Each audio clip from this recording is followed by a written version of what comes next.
Hi, this is Isabelle Litzler, Pleiad HC, the place to be to develop your skills and grow your potential. So this beginning of the year, I wanted to make a short video on the trends, the career trends, so that you can adapt based on what you know right now of the job market, what you will see in this video. I could only recommend that you keep getting more information so that you can prepare yourself accordingly. But I'll give you my opinion of the career trends coming up in Switzerland. And of course, there's this article that was published in Bilan, What Jobs for Our Youth? So if you're especially a student and you're thinking about orientation, this will be extremely valuable for you because you can probably get a lot of insights on where the jobs are going to be. If you're in career transition, same thing, you can get a lot of information on where the jobs are growing. So the first thing they say in this article is that the top 3 employers, you have Google, Nestle, and Migros. So that I completely understand why, and this is no surprise.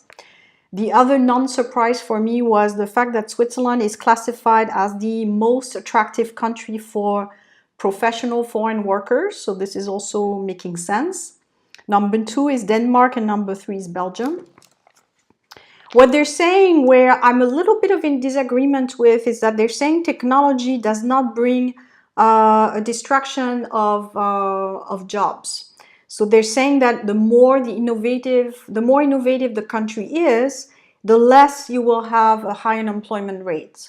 So the reason why I don't entirely agree with it is that, to me, they're not linked.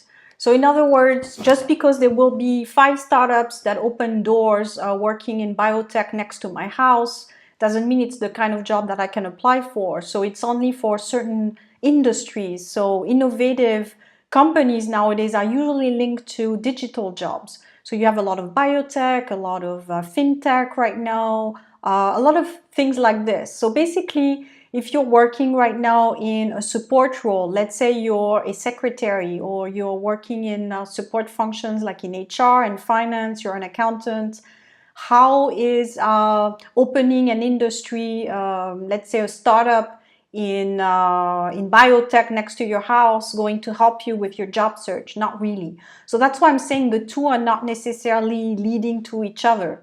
So what you have to do as an employee, though, is to understand that the more innovative the jobs will be, the more innovative you will have to be. So if you're an accountant and there's no more accounting jobs, you need to start learning new things. You need to start preparing yourself for what I call the jobs of tomorrow.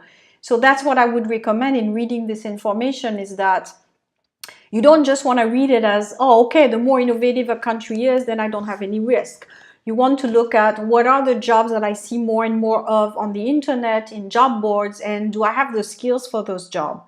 And again, if you're in support roles, I would say probably you're not quite, you're at risk in the future. So what you want to do is actually start really understanding what skills you need for the future. So again, the jobs that I see growing in tech, anything related to the web, developers, building websites, online marketing, data analysis, and they're also saying this in this article. So these are the jobs where you have the most chances. So if you're looking at a new training that you want to do, or changing your careers and so forth, think about tech as a real growth industry.